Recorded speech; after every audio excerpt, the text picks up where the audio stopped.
Tanda-tandanya kehidupan kita mulai baik, salah satu tanda-tandanya kita rajin sholat subuh. Salah satu tanda-tandanya bahkan kita memulai 1 jam sebelum subuh kita tahajud. Itu tanda-tandanya kehidupan kita mulai baik, itu mulai diridhoi Allah. Kalau belum kayak gitu, nggak baik itu, nggak baik itu. Jadi dimulai dari sana. Kalau ada kepedihan-kepedihan dalam hidup kita, kepayahan-kepayahan dalam hidup kita, apa yang harus dikerjakan? Yang harus dikerjakan adalah hubungan dengan Allah. Hubungan dengan Allah ini apa? Gitu. Tentu sholat, zikir. Apalagi hubungan dengan Allah? Mengikuti perintahnya. Perintahnya apa?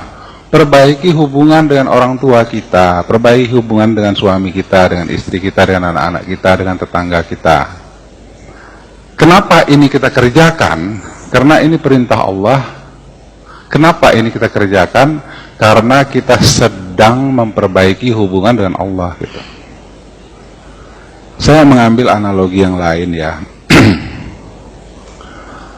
Yang saya tahu, misalnya orang sakit gula. Orang sakit gula itu kan kalau dia kena kudis, kudisnya itu nggak sembuh-sembuh itu. Dikasih obat salep atau apapun nggak sembuh-sembuh itu.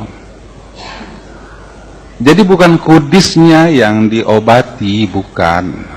Gulanya dibuang. Jadi kalau gulanya 400 dibuat menjadi 150, itu kudisnya baik sendiri. Kita kalau bisnis kita macet, kalau kantor kita karirnya berhenti, bahkan kena PHK gitu. Atau tiba-tiba anak kita menjadi bandel, sekolahnya jadi gagal, bukan anak itu yang dimarahi, bukan suami yang dicerca, bukan. Perbaiki hubungan ke Tuhan. Jadi analoginya tadi ya, kalau kita berkudi saja nggak sembuh-sembuh, bukan dicari segala macam salep dibersihkan, bukan. Gulanya dibuang. Ya pantanglah gula dan sebagainya, nanti sembuh sendiri gitu. Jadi semua kepedihan dan kesedihan kita ini itu disebabkan hubungan kita ke Tuhan. Oleh sebab itu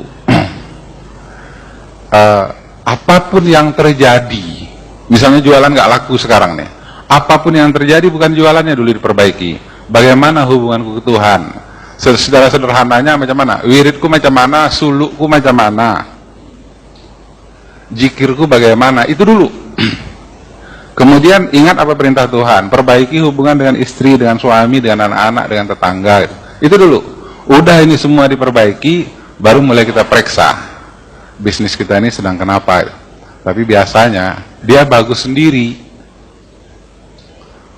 Kalau kembali lagi analogi sakit gula, kita buang dulu gulanya, nanti baru ku obati luka kudis ini. Gulanya pergi, kudisnya itu baik sendiri. Jadi berzikirlah dengan baik,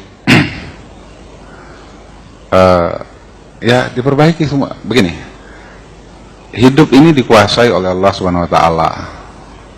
Apapun yang terjadi itu tentang hubungan dengan Allah Subhanahu Wa Taala.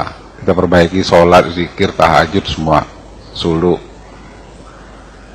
Bagian daripada memperbaiki itu adalah memperbaiki hubungan dengan orang tua kita, gitu, dengan saudara kita, dan seterusnya, dengan karyawan kita, dengan bos kita, gitu, dengan masyarakat.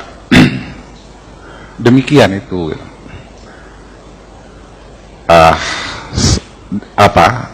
Begitulah yang harus kita lakukan, begitulah kita harus memahaminya. Jadi kembali kepada yang tadi, ini perorangan. Kalau kembali kepada kelompok, sholat subuh adalah kebangkitan masyarakat Islam. Sholat subuh adalah kebangkitan orang-orang Islam secara pribadi-pribadinya. Sholat subuh, mulai dengan sholat subuh. Perbaiki pemarah jadi pemaaf. dendam menjadi sabar, marah menjadi sabar,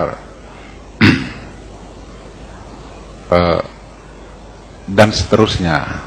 Bertengkar menjadi tidak bertengkar, itu diperbaiki. Jadi ramaikanlah surau-surau kita, ramaikanlah masjid-masjid yang di lingkungan kita. Rumah kita dekat masjid, ramaikan. Karena orang tarikat itu adalah orang yang bermanfaat pada orang lain. Begitulah cara kerjanya.